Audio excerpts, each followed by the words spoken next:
On se dirige vers la fin des courants, on se dirige vers des présidents de fédérations qui ne seront plus élus par des comités départementaux, vers plus de référendums également, plus de place aux militants.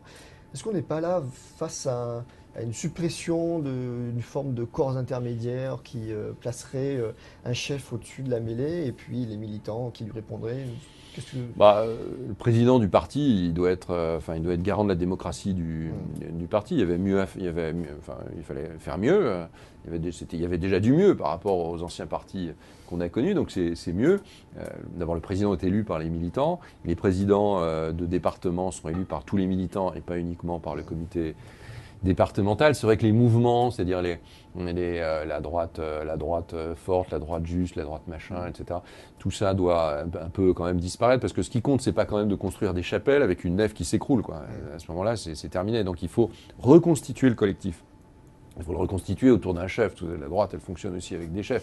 Mais le monde fonctionne avec des chefs, sauf des chefs démocratiques. Voilà, c'est très différent. Donc il faut consolider tout ça. Nicolas Sarkozy fait des propositions qui sont très bonnes. Vous comprenez quand même qu'à droite, l'idée de s'approprier les Républicains, ça puisse gêner. Parce que si les militants rejettent le nom, il y a eu une autre possibilité. On a beaucoup de questions là-dessus. Oui. Ça va être soumis au vote, on verra bien. Hein.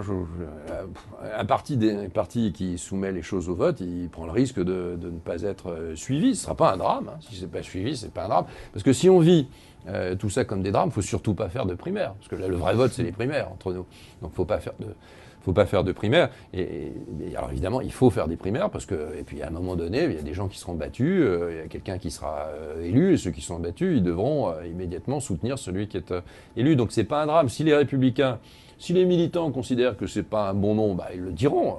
Ce qui compte, en fond, le nom est important, mais les statuts sont importants. Ce qui compte, c'est la démocratisation des statuts, les règles des primaires. Ça, c'est absolument majeur. Ça, c'est majeur. Les règles des primaires, c'est absolument majeur, parce que c'est la seule façon d'avoir un candidat qui soit adoubé par tout le monde dans des conditions de transparence nécessaires. Si le nom rejeté, qu'est-ce qui se passe? Eh bien, ça reste l'UMP. Ça reste l'UMP. Oui. Ça reste l'UMP. Mais vous savez, il y a eu déjà ce débat au moment de la création de l'UMP. Alain Juppé voulait que ça s'appelle la Maison Bleue. Je ne sais pas si vous vous souvenez, c'est poétique. Puis finalement, il a reculé devant l'opposition. Non pas du vote, mais de l'opposition qui se faisait. Après, il a voulu que ça s'appelle l'Union, déjà un seul mot, et pas des sigles.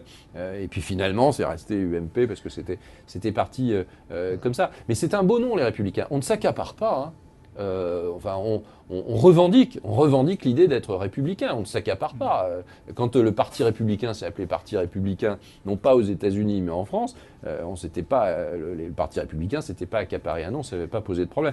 Mais nous sommes républicains probablement de manière un peu différente, très différente du Front National et un peu différente du Parti Socialiste. Les valeurs que nous partageons, quand on parle de la valeur du mérite, la valeur du travail, la valeur de la citoyenneté, etc., sont des valeurs qui sont probablement partagées. Nous n'y mettons pas le même contenu. C'est pas le même contenu. Quand on veut faire voter les étrangers, c'est pas le même contenu. La valeur de citoyenneté n'a pas le même contenu quand on est à droite que quand on est au Parti Socialiste. Donc les primaires vont s'organiser à l'UMP, mais qui vous allez soutenir ? Vous allez vous engager derrière qui ? Je verrai. Moi, je ne veux pas rentrer dans un clan immédiatement, un an et demi avant, mettre un étendard. Et moi, je veux absolument consolider le collectif. Je veux consolider l'UMP. Je pense qu'on ne gagnera pas si on n'a pas une UMP solide, reconstruite, avec des idées qui après viendront enrichir, j'espère, les idées de celles et ceux qui seront candidats aux primaires. Il faut un parti, parce que c'est ce parti-là, in fine, qui portera, évidemment, on est élu au-delà du parti, mais c'est ce parti qui est le socle de l'élection. Il y a les idées et il y a un homme. Dans une élection présidentielle et dans une primaire, l'homme compte beaucoup. Est-ce que vous avez des affinités sur un homme plus que sur un autre ?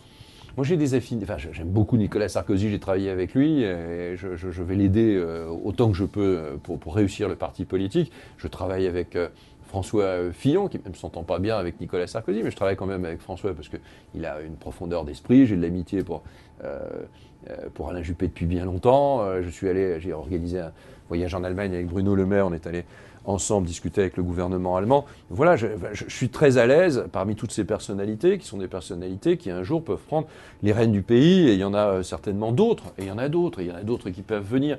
Je pense que c'est trop tôt d'aller s'enfermer. Je pense qu'il faut jouer derrière Nicolas Sarkozy pour faire réussir l'UMP. C'est ça que je pense aujourd'hui. Si l'UMP échoue, alors tout le monde échouera. Et que l'UMP s'appelle les Républicains ou qu'elle ne s'appelle pas les Républicains. Donc il faut jouer sur l'UMP, il faut crédibiliser l'UMP, il faut renforcer les idées de l'UMP, il faut montrer qu'on est prêt à prendre des risques, à dire la vérité aux Français. Voilà, on a réussi sur les départementales, on doit maintenant réussir sur les régionales. Vous savez, c'est étape par étape.